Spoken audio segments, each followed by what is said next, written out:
Hello everyone. Last lecture में हमने discuss किया था कुछ बेसिक टर्म्स ऑफ वेक्टर्स और आज का हमारा टॉपिक है मल्टीप्लिकेशन ऑफ वेक्टर्स कि वेक्टर्स में मल्टीप्लिकेशन कितनी तरह से होती है।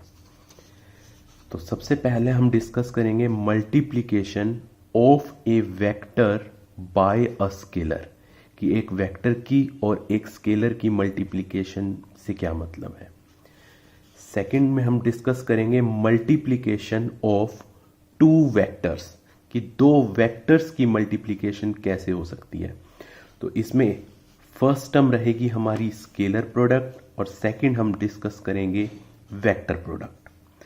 जब दो वेक्टर्स की मल्टीप्लाई करें अगर आंसर आएगा स्केलर तो उस प्रोडक्ट का नाम हो जाएगा स्केलर प्रोडक्ट, जिसे आप डॉट प्रोडक्ट के नाम से भी जानते हैं। और जब दो वेक्टर्स की मल्टीप्लाई कर कर आएगा वेक्टर, उसे कहते हैं वेक्टर प्रोडक्ट और इसका दूसरा नाम है क्रॉस प्रोडक्ट। अभी इन्हें डिटेल में समझेंगे क्या होती हैं ये, और फिर इसके बाद हम देखेंगे मल्टीप्लिकेशन ऑफ थ्री वेक्टर्स कि अगर आपको तीन वेक्टर्स दे दिए जाए, फिर से वही दो बातें रहेंगी कि अगर तीन वेक्टर्स की मल्टीप्लाई करने पर स्केलर मिल रहा है तो उसे कहा जाएगा स्केलर ट्रिपल प्रोडक्ट, और अगर तीन वेक्टर्स की मल्टीप्लाई करने पर वेक्टर मिले तो उसे कहा जाएगा वेक्टर ट्रिपल प्रोडक्ट। ये दोनों टर्म्स डिस्कस होंगी। और इसी तरह से लास्ट रहेगा मल्टीप्लिकेशन ऑफ फोर वेक्टर्स। यहां पर भी चार वेक्टर्स की मल्टीप्लाई करने पर स्केलर मिल सकता है तो उसे कहा जाएगा scalar product of four vectors, और वेक्टर क्वांटिटी मिलेगी तो उसे कहा जाएगा vector product of four vectors. इनमें से जो ये फर्स्ट दो टॉपिक्स आप देख रहे हैं ये आपने डिटेल में पढ़े हुए हैं क्लास 12th में, और ग्रेजुएशन का जो सिलेबस स्टार्ट होगा वो इससे होगा मल्टीप्लिकेशन ऑफ थ्री वेक्टर्स। तो ये हमारा रहेगा ग्रेजुएशन का सिलेबस।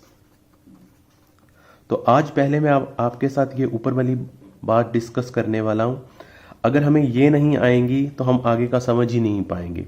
तो क्या होते हैं मीनिंग डॉट प्रोडक्ट के, क्रॉस प्रोडक्ट के, क्या इनकी प्रॉपर्टीज होती हैं, और कुछ रिमार्क्स इनसे रिलेटेड डिस्कस करेंगे। ये जो आप फर्स्ट टॉपिक देख रहे हो वैसे तो ये इस टॉपिक के अंडर आएगा ही नहीं, क्योंकि नाम से ही क्लियर है हम मल्टीप्लाई करेंगे वेक्टर्स की, लेकिन यहां तो मल्टीप्लिकेशन हो रही है एक वेक्टर और एक स्केलर की। तो कई बार स्टूडेंट कंफ्यूज हो जाते हैं इन दोनों में, तभी मैंने इस टॉपिक को इसी के अंदर ले लिया है। तो आज यहां से स्टार्ट करेंगे और फिर डॉट प्रोडक्ट और क्रॉस प्रोडक्ट को भी समझेंगे। तो फर्स्ट टॉपिक है multiplication of a vector by a scalar. तो चलिए मान लेते हैं कि let A be any vector and M be any scalar. Scalar से मतलब रहेगा कोई कांस्टेंट नंबर। तो जब भी मैं m लिखता हूं आपके माइंड में कोई ना कोई डिजिट 2, 3, 5 इस तरह का कोई कांस्टेंट माइंड में आ जाना चाहिए। Then the symbol m a vector is called product of vector a to scalar m।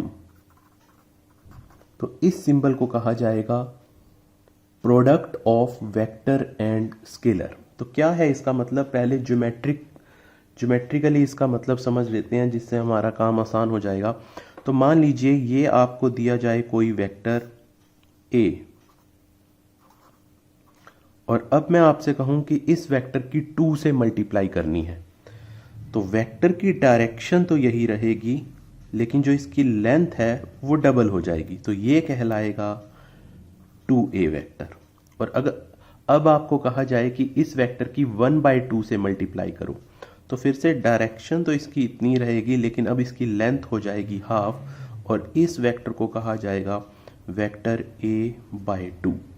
और अगर कहा जाए कि इस वेक्टर की -1 से मल्टीप्लाई करो, तो अब इसी पॉइंट से मान लीजिए -1, तो रिवर्स डायरेक्शन में मुझे इसकी 1 से मल्टीप्लाई करनी है, तो इसकी 1 से मल्टीप्लाई करने पर इसकी लेंथ तो इतनी ही रहेगी, लेकिन अब डायरेक्शन जो है वो हो जाएगी रिवर्स, तो ये कहलाएगा -a वेक्टर।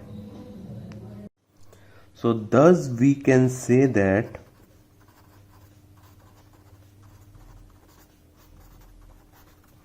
तो अब यहां पर दो बातें हम नोट कर सकते हैं कि नंबर 1 कि जब आप एम ए वेक्टर का जो भी मैग्नीट्यूड बनेगा, मैग्नीट्यूड इज कि जो भी वेक्टर ए का मैग्नीट्यूड होगा बस उसकी सिंपली मल्टीप्लाई हो जाएगी एम से। जैसे कि आपने इसमें देखा कि अगर 2a वेक्टर का मैग्नीट्यूड क्या होगा, जो भी a का मैग्नीट्यूड होगा उसकी 2 से मल्टीप्लाई हो जाएगी। तो जब भी आप एक वेक्टर की m से मल्टीप्लाई करते हो तो आप उसका सिर्फ मैग्नीट्यूड चेंज कर रहे हो। और डायरेक्शन के बारे में क्या कह सकते हैं कि जो डायरेक्शन होगी एम ए वेक्टर की depends upon sine of m। तो वो m के साइन पे, अगर मल्टीप्लाई करने वाला नंबर पॉजिटिव है तब तो डायरेक्शन वही रहेगी जो a की डायरेक्शन है, लेकिन अगर m माइनस में है, नेगेटिव नंबर है, तो डायरेक्शन रिवर्स हो जाएगी। तो direction of m A vector depends upon the sign of m। If m being positive then direction will remain same, and if और अगर m हो जाएगा negative then direction of m a vector will be opposite to vector a। तो फिर दोनों की direction reverse हो जाएगी। और अगर m हो जाता है 0 तो फिर ये वेक्टर ही 0 हो जाएगा। तो जिसे हम कुछ प्रॉपर्टीज में समझ लेते हैं। तो सबसे फर्स्ट प्रॉपर्टी हमारी यही रहेगी, चलिए यहां कुछ प्रॉपर्टीज नोट करते हैं। सबसे फर्स्ट प्रॉपर्टी ये है कि अगर आप m को a के लेफ्ट साइड में लिख दो या a के राइट साइड में लिख दो, कोई फर्क नहीं पड़ता। सेकंड प्रॉपर्टी कि अगर आप a वेक्टर के साथ 1 लगा रहे हैं तो फिर वो एज इट इज रह जाएगा, उस चाहे आप उस 1 को लेफ्ट में लगाएं चाहे आप उस 1 को राइट में लगाएं। थर्ड प्रॉपर्टी, अगर आप किसी वेक्टर के साथ m की मल्टीप्लाई कर रहे हैं और फिर उस रिजल्ट को n से मल्टीप्लाई कर रहे हैं, तो ये एक ही बात है कि आप n और m दोनों की मल्टीप्लाई कर वेक्टर a पर अप्लाई कर दीजिए। फोर्थ कि अगर आप किसी वेक्टर पर m प्लस n अप्लाई कर रहे हैं तो आप इसे अलग अलग भी कर सकते हैं। m a वेक्टर पहले फाइंड कर लीजिए और उसमें ऐड कर दो n a वेक्टर। और फिफ्थ प्रॉपर्टी हमारी रहेगी कि अगर वेक्टर आपको दिया हुआ है a प्लस बी और आप इस वेक्टर की m से मल्टीप्लाई करते हो तो ये सेम रहेगा अगर आप m की a से मल्टीप्लाई कर दें और फिर आप m की b से मल्टीप्लाई करें। तो ये कुछ प्रॉपर्टीज हैं जो कि वेक्टर और स्केलर से रिलेटेड है। So next is scalar product of two vectors, और इसे डॉट प्रोडक्ट भी कहते हैं। तो let a and b be any two vectors,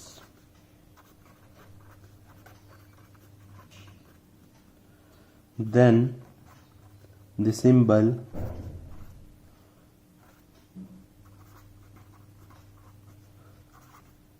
vector a dot vector b is called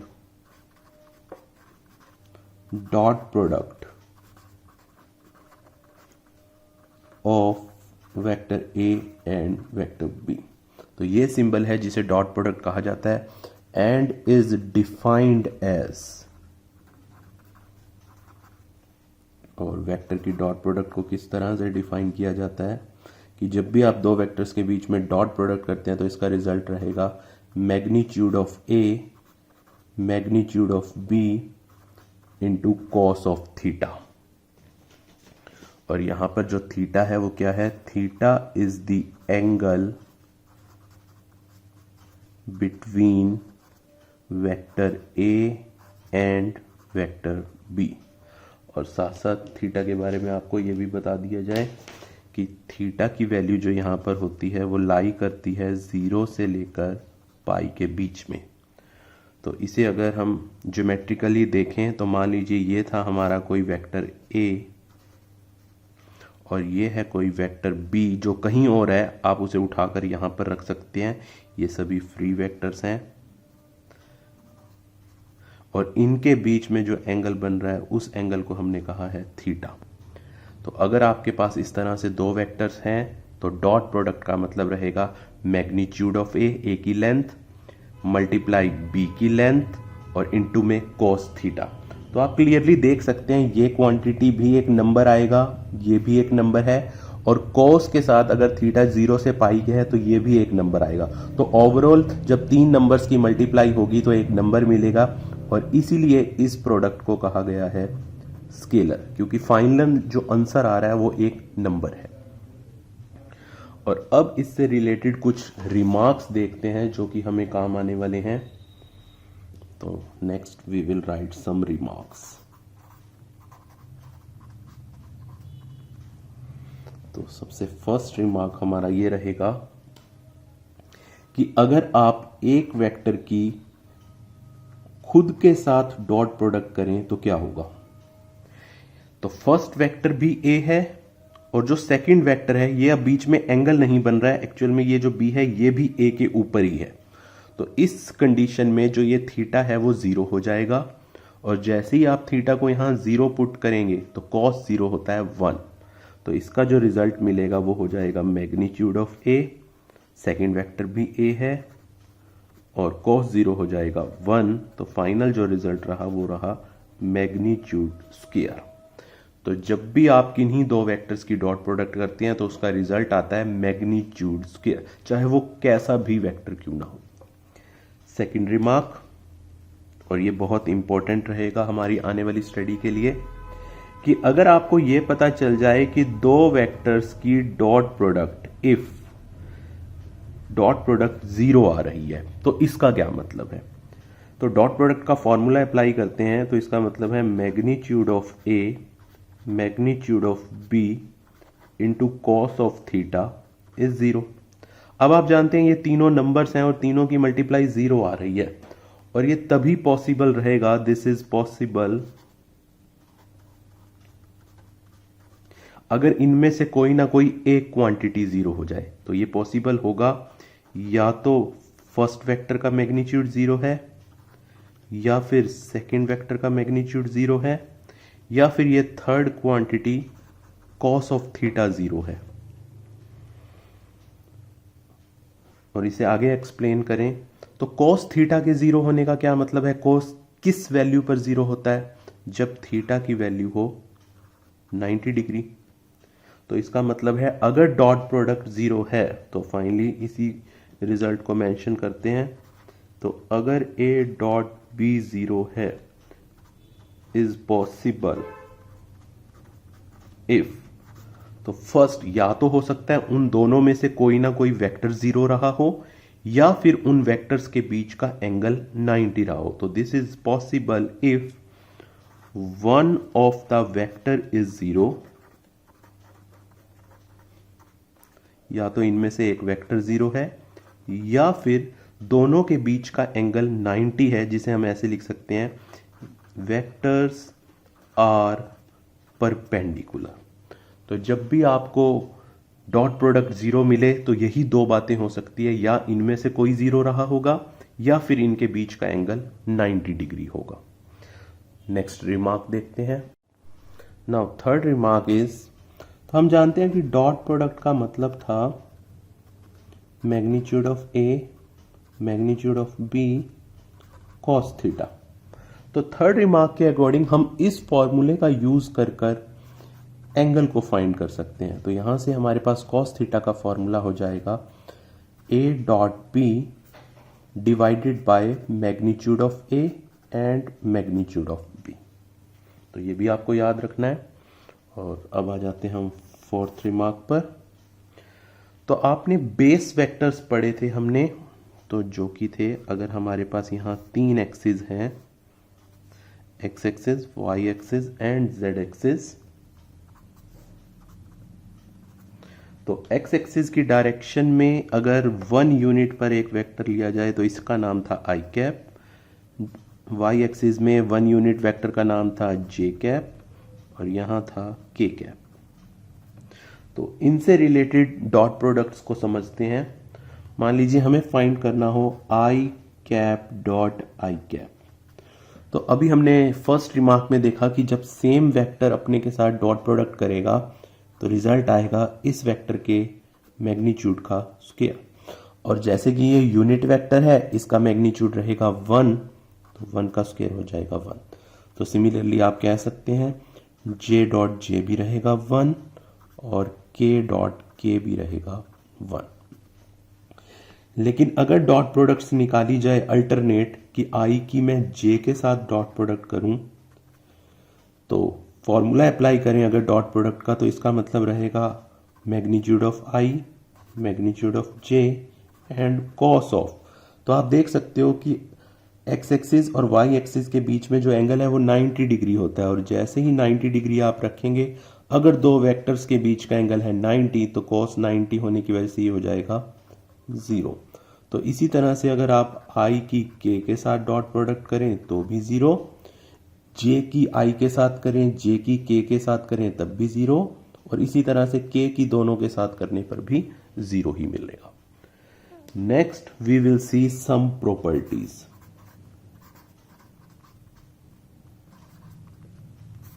और ये प्रॉपर्टीज हमारी बहुत हेल्प करने वाली हैं। तो सबसे फर्स्ट प्रॉपर्टी है हमारी कि डॉट प्रोडक्ट के टाइम अगर आप ए की डॉट प्रोडक्ट बी के साथ कर रहे हैं या बी की डॉट प्रोडक्ट ए के साथ कर रहे हैं, तो दोनों ही रिजल्ट सेम आएंगे, क्योंकि इसका मतलब है magnitude of A magnitude of B cos theta, इसका भी यही मतलब रहेगा magnitude of B magnitude of A and cos theta.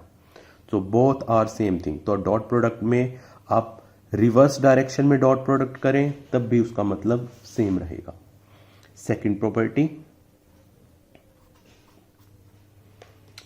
Second property में हमारा रिजल्ट कुछ इस तरह से है कि अगर आपको पहला वेक्टर दिया है एम ए वेक्टर और आप इसकी डॉट प्रोडक्ट कर रहे हैं बी वेक्टर के साथ, तो आप ए और बी की डॉट प्रोडक्ट कर दीजिए और बाद में एम वेक्टर लगा दें, तब भी रिजल्ट सेम रहेगा।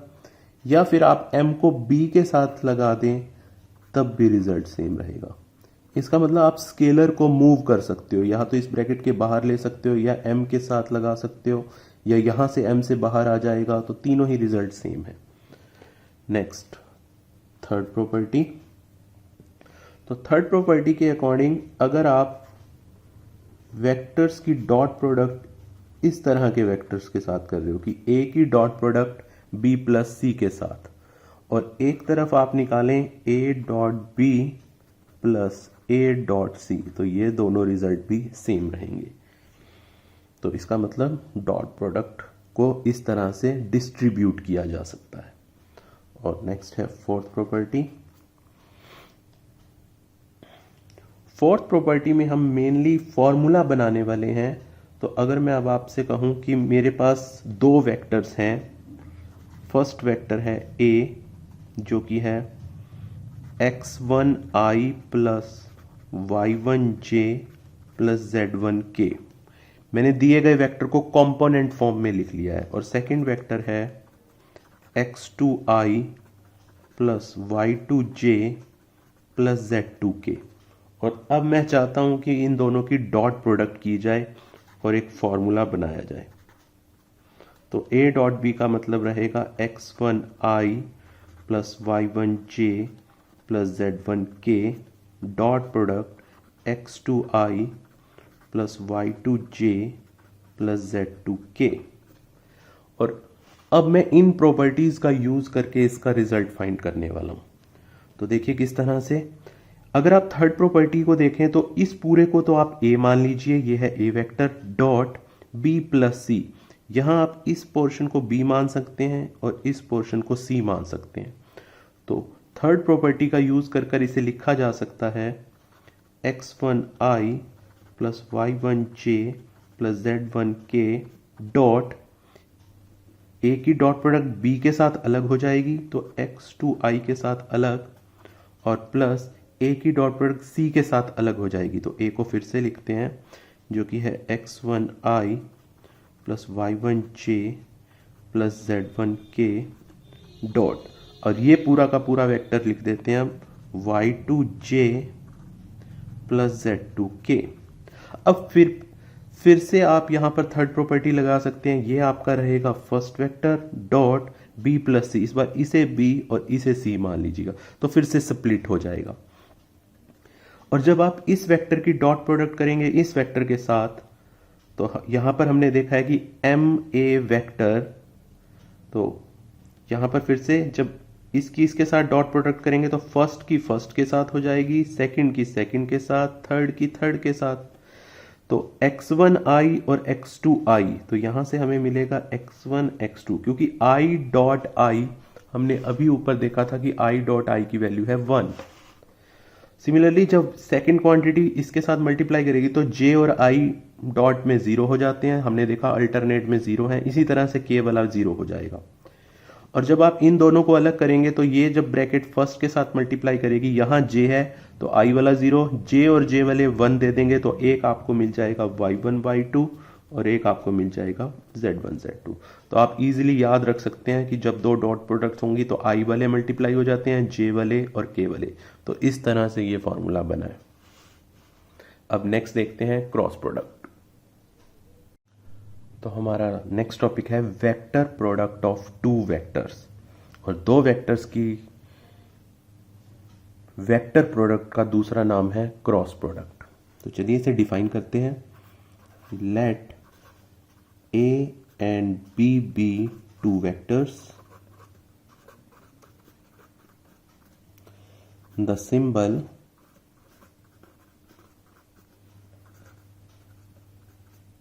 रीड एज, इस सिंबल को रीड भी इसी तरह से किया जाता है, a cross b is called vector product and is defined as, और कैसे डिफाइन किया गया है a क्रॉस b को, तो इसका फॉर्मूला है magnitude of a magnitude of b sine theta, और साथ में आता है एन कैप। और अब इन सिंबल्स के मीनिंग समझते हैं कि क्या है। Where theta is the angle between A and B, vector A and vector B. और ये जो आप वेक्टर देख रहे हो N cap is the perpendicular to both vector A comma vector B. तो चलिए इसे समझते हैं। जब दो वेक्टर्स की क्रॉस प्रोडक्ट होती है तो हमें ये मिलता है, और आप देख सकते हैं ये है ए का मैग्नीट्यूड, तो ये अपने आप में स्केलर है, बी का मैग्नीट्यूड ये भी स्केलर है, साइन थीटा, और यहां पर हमने फिर से मेंशन करना है कि जो थीटा की वैल्यू है वो है 0 से लेकर पाई के बीच में। तो जब भी साइन कैलकुलेट किया जाएगा 0 से पाई के बीच में तो वो भी एक नंबर होगा, तो ये भी नंबर है। तो ये तीनों तो रहेंगे स्केलर, लेकिन इसके साथ मल्टीप्लाई हो गई है एन वेक्टर की, तो इस पूरे वेक्टर की वही डायरेक्शन होगी जो एन की डायरेक्शन है। और एन के बारे में ये बताया गया है कि N is perpendicular to both A and B. तो चलिए इसे ज्योमेट्रिकली समझते हैं। ये मान लीजिए कोई वेक्टर है जो कि है वेक्टर ए, और ये कोई वेक्टर है वेक्टर बी, और इनके बीच का जो एंगल है उसे कहा गया है थीटा। तो जब आप इन दो वेक्टर्स की क्रॉस प्रोडक्ट करते हो तो आपको एक नया वेक्टर मिलता है, और उस नए वेक्टर की जो डायरेक्शन है वो वही है जो एन वेक्टर की डायरेक्शन है, और एन जो है वो इन दोनों के परपेंडिकुलर है। तो एक्चुअल में ये सब कैसा दिख रहा होगा, अगर मैं यहां दो पेन लगा दूं ए और बी की जगह, तो इन दोनों के साथ जो परपेंडिकुलर होगा वो बिल्कुल इस डायरेक्शन में होगा जो आपकी तरफ आ रहा है पेन। तो ये जो पेन है ये एन वेक्टर की डायरेक्शन है जो कि फर्स्ट वाले के साथ भी परपेंडिकुलर है और सेकंड वाले के साथ भी परपेंडिकुलर है। तो चलिए अब कुछ रिमार्क्स देखते हैं इससे रिलेटेड।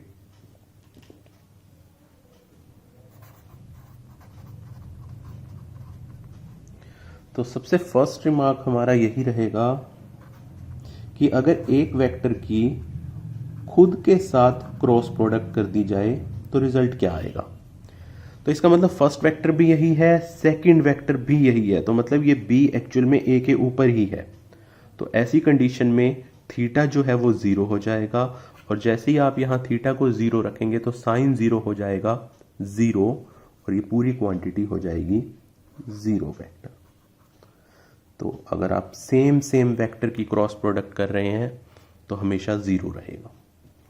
सेकंड रिमार्क फिर से उसी तरह से जैसा डॉट प्रोडक्ट में देखा था कि अगर दो वेक्टर्स की क्रॉस प्रोडक्ट जीरो आ रही है तो इसका क्या मतलब है।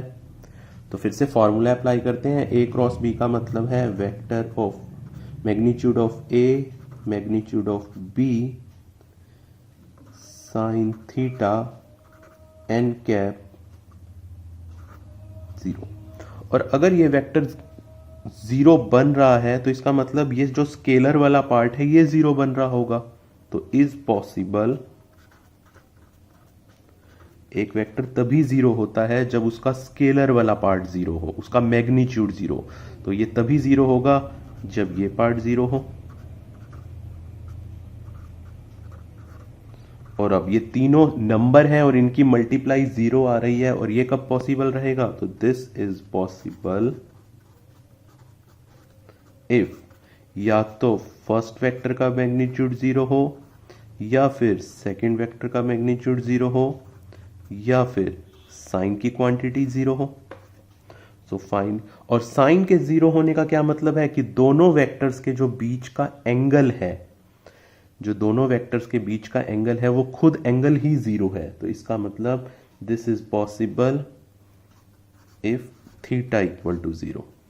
और थीटा के जीरो होने का मतलब है पहले वेक्टर और दूसरे वेक्टर का एंगल बिल्कुल, दोनों के बीच में कोई एंगल बन ही नहीं रहा। तो ये तो तब पॉसिबल है या तो सेकंड वेक्टर इसी के ऊपर है या फिर इस तरह की कंडीशन हो सकती है, ये रहेगा फर्स्ट वेक्टर, ये रहेगा सेकंड वेक्टर की दोनों का एंगल जीरो है, ये दोनों पैरेलल है। सो फाइनली यही बात मेंशन करते हैं। तो दिस इज पॉसिबल इफ, तो या तो इन दोनों में से एक वेक्टर जीरो हो तो one of them is zero, zero vector, या फिर सेकंड कंडीशन ये रहेगी वेक्टर्स आर पैरेलल। चलिए नेक्स्ट रिमार्क देखते हैं। तो हमने फॉर्मूले में देखा कि A क्रॉस B का मतलब है magnitude of A magnitude of B sine theta N cap. हम कभी भी इस फॉर्मूले का यूज साइन थीटा को निकालने के लिए नहीं करेंगे या थीटा निकालने के लिए नहीं करेंगे क्योंकि यहां पर वेक्टर क्वांटिटी है। तो इसका पहले हम दोनों तरफ ले लेते हैं मॉडुलस। तो अगर मैं यहां पर कहूं कि A क्रॉस B का मैग्नीट्यूड क्या होगा, तो अगर मैंने यहां मॉडुलस लगाया तो मुझे यहां भी लगाना होगा। तो मॉडुलस का मॉडुलस करेंगे तो वो वापस यही मिलेगा, सेकंड वाले में भी यही मिलेगा। साइन थीटा का मॉडुलस, आप जानते हो यहां पर जो हम थीटा लेकर चल रहे हैं वो जीरो और पाई के बीच में, मतलब कि फर्स्ट क्वाड्रेंट और सेकंड, इन दोनों ही क्वाड्रेंट में साइन जो है वो पॉजिटिव होता है। तो इसका जो मॉडुलस रहेगा वो भी पॉजिटिव ही आएगा और फाइनली मॉडुलस लग जाएगा एन कैप पर। लेकिन एन जो है वो यूनिट वेक्टर है और यूनिट वेक्टर का जो मैग्नीट्यूड है वो 1 होता है। तो फाइनली ये मिलेगा magnitude of A magnitude of B sine theta, और यहाँ है ए क्रॉस बी का मैग्नीट्यूड। हम इस फॉर्मूले का यूज करेंगे हमेशा साइन को फाइंड करने में या थीटा को फाइंड। तो साइन थीटा का हमारा फॉर्मूला रहेगा A cross B divided by magnitude of A magnitude of B. Next remark. और अब हम फिर से देखते हैं कि बेस वेक्टर्स में क्रॉस प्रोडक्ट का क्या मतलब रहेगा। और एक बार मैं आपको पीछे से दोबारा से एक्सप्लेन कर दूं। यहां पर जो हमने स्टार्टिंग में डिफाइन किया है कि ए और बी दो वेक्टर्स हैं और इनकी क्रॉस प्रोडक्ट का मतलब है ए क्रॉस बी, और एन का मतलब था N is perpendicular to both. लेकिन यहां एक लाइन लिखना रह गया है जो कि क्रॉस प्रोडक्ट के इसी पार्ट में आएगी। तो यहां मेंशन करते हैं where vector A, vector B and N vector follows right hand rule।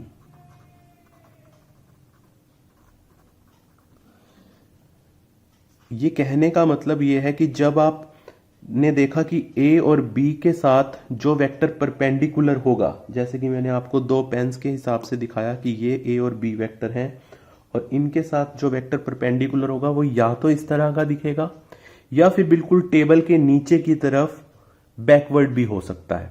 तो इन दोनों के साथ परपेंडिकुलर वेक्टर या ऊपर की तरफ होगा या बिल्कुल नीचे की तरफ होगा। तो ये कैसे पता चलेगा? अगर ये वेक्टर है ए, ये है बी, तो आप अपने राइट हैंड को ए से बी की तरफ जब मोड़ोगे तो आपका थंब अगर ऊपर की तरफ पॉइंट कर रहा है तो इसका मतलब जो क्रॉस प्रोडक्ट वाला वेक्टर है वो ऊपर की तरफ मिलेगा। लेकिन अगर ये ए है और ये बी है तो फिर आपको इसको पिछली तरफ से करना पड़ेगा, और जब आप इसको राइट हैंड को इस तरह से करोगे तो आपका जो थंब है वो नीचे की तरफ जाएगा। तो दोनों ही केस में हमने राइट हैंड का यूज करना है, लेकिन ए से बी की तरफ अगर थंब नीचे की तरफ जा रहा है तो फिर वो वेक्टर की डायरेक्शन रिवर्स हो जाएगी, और ऊपर की तरफ है तो हम हमेशा राइट हैंड रूल फॉलो करेंगे। तो चलिए फोर्थ रिमार्क से पहले मैं इसी प्रॉपर्टी को मेंशन कर देता हूं, फिर हम फोर्थ रिमार्क पर आएंगे। तो प्रॉपर्टीज में हमने सबसे पहली बात यही देखी कि अगर हम ए और बी की क्रॉस प्रोडक्ट कर रहे हैं या फिर हम बी से ए की क्रॉस प्रोडक्ट कर रहे हैं तो दोनों में चेंज ही है। एक वेक्टर की डायरेक्शन अगर ऊपर की तरफ है तो दूसरे की रिवर्स में है, तो दोनों में चेंज सिर्फ इतना है, दोनों इक्वल नहीं है, बस दोनों का साइन अपोजिट है। तो एक की डायरेक्शन अगर प्लस में है फिर दूसरे की माइनस हो जाएगी। और अब इसी प्रॉपर्टी का यूज कर मैं फोर्थ रिमार्क पर आता हूं। तो बेस वेक्टर्स, तो लीजिए यहां पर हम फिर से बना लेते हैं एक्स एक्सिस, वाई एक्सिस और जेड एक्सिस। और आप जानते हैं बेस वेक्टर से मतलब था वो वेक्टर जिसकी डायरेक्शन तो एक्स वाली है लेकिन यूनिट 1 है। तो ये हो गया जे वेक्टर और ये हो गया हमारा के वेक्टर। तो अगर हम बात करें कि सेम वेक्टर की जब भी क्रॉस प्रोडक्ट की जाती है तो आई क्रॉस आई, चाहे वो कोई भी वेक्टर हो, ए हो बी हो, A cross A B cross B, ये रिजल्ट हमेशा रहेंगे 0। तो सिमिलरली जे क्रॉस जे ये भी 0 और के क्रॉस के ये भी 0, क्योंकि सेम वेक्टर्स के बीच का एंगल है 0 और साइन 0 फॉर्मूले में 0 बना देता है। लेकिन अब बात आती है कि I क्रॉस J क्या होगा। तो ये है I, ये है J, और हम इस तरफ से जाएंगे तो अपवर्ड डायरेक्शन में रहेगा। और I और J के साथ आप जानते हैं ये तीनों एक्सिस कुछ इस तरह से दिख रही है। अगर मैं पेज के आपको दिखाऊं, ये हमारी I की डायरेक्शन है एक्स एक्सिस की, ये हमारी Y वाली डायरेक्शन है जिसमें J वेक्टर है, और दोनों के परपेंडिकुलर है हमारा के वेक्टर। और आप जानते हो जब I क्रॉस J, जब दो वेक्टर की क्रॉस प्रोडक्ट कर ये नया वेक्टर मिलता है, ये वेक्टर इन दोनों के साथ परपेंडिकुलर होता है। तो I और J के साथ जो परपेंडिकुलर है वो है वेक्टर K। तो यहां पर हम डायरेक्ट लिख सकते हैं कि I क्रॉस J का जो रिजल्ट आएगा वो K होगा। लेकिन जब आप J क्रॉस I का रिजल्ट देखेंगे तो वो इसका नेगेटिव हो जाएगा बाय दिस प्रॉपर्टी, तो वो हो जाएगा -K। तो इसी तरह से आप बाकी के रिजल्ट्स भी नोट कर सकते हैं कि जब आप J क्रॉस K करेंगे तो फिर से राइट हैंड रूल के अकॉर्डिंग वो बन रहा है I, लेकिन जब रिवर्स डायरेक्शन में क्रॉस प्रोडक्ट हो जाएगी तो फिर ये रिजल्ट हो जाएगा -I। तो इसी तरह से आप बाकी के दो रिजल्ट्स भी लिख सकते हैं। तो लिख देता हूं मैं यहां पर, तो k क्रॉस i हो जाएगा j वेक्टर, लेकिन i क्रॉस k जो है वो हो जाएगा माइनस j वेक्टर। तो चलिए अभी नेक्स्ट प्रॉपर्टीज में इनका यूज भी करेंगे। तो सेकंड प्रॉपर्टी देखते हैं, ये थी प्रॉपर्टी फर्स्ट, और अब हम आ गए हैं सेकंड प्रॉपर्टी। तो सेकंड प्रॉपर्टी कुछ इस तरह से कि अगर आप क्रॉस प्रोडक्ट को m से मल्टीप्लाई कर दें तो ये एक ही बात रहेगी, अगर आप m जो है वो a के साथ लगा दें या फिर आप m को b के साथ लगा दें तो इससे कोई फर्क नहीं पड़ता। स्केलर को आप मूव कर सकते हो, आप इस ब्रैकेट से बाहर लेकर आ सकते हो, m के साथ b के साथ लगा सकते हो, तो तीनों ही रिजल्ट सेम रहेंगे। थर्ड प्रॉपर्टी डिस्ट्रीब्यूटिव लॉ, कि अगर a cross b plus c आपको फाइंड करना है तो यहां भी आप डिस्ट्रीब्यूट कर सकते हो। आप a क्रॉस b निकाल लीजिए और प्लस में a क्रॉस c निकाल, जैसा कि डॉट प्रोडक्ट में देखा था। और अब लास्ट एंड इंपॉर्टेंट रिजल्ट जिसमें हम फॉर्मूला बनाएंगे कि अगर हमें वेक्टर दिया गया है a vector xi plus yj plus zk और b वेक्टर है x2i plus y2j plus z2k, तो यहां पर a क्रॉस b का क्या मतलब होगा। तो जैसे डॉट प्रोडक्ट में किया था बिल्कुल वैसे ही क्रॉस प्रोडक्ट में करेंगे। तो अब मुझे इन दोनों वेक्टर्स के बीच में क्रॉस प्रोडक्ट करना है। फर्स्ट है xi x1i y1j z1k, और सेकंड है x2i plus y2j plus z2k। तो फिर से थर्ड प्रॉपर्टी का यूज होगा। इस पूरे को a मान लीजिए, इस पार्ट को b और इस पार्ट को c मान लीजिए। तो ये वेक्टर फर्स्ट के साथ अलग हो जाएगा, इन दोनों के साथ अलग, फिर इन दोनों के साथ करते हुए फिर से यही प्रॉपर्टी लगेगी। ये वेक्टर सेकंड के साथ अलग हो जाएगा, थर्ड के साथ अलग हो जाएगा। तो मैं डायरेक्ट लिख रहा हूँ कि x1i plus y1j plus z1k, ये फर्स्ट के साथ इसकी क्रॉस प्रोडक्ट अलग हो जाएगी जो कि है x2i प्लस फिर से यही vector x1i plus y1j plus z1k, second के साथ इसकी क्रॉस प्रोडक्ट अलग हो जाएगी y2j के साथ, और प्लस फिर से यही vector x1i plus y1j plus z1k, third के साथ इसकी क्रॉस प्रोडक्ट अलग हो जाएगी जो कि है z2k।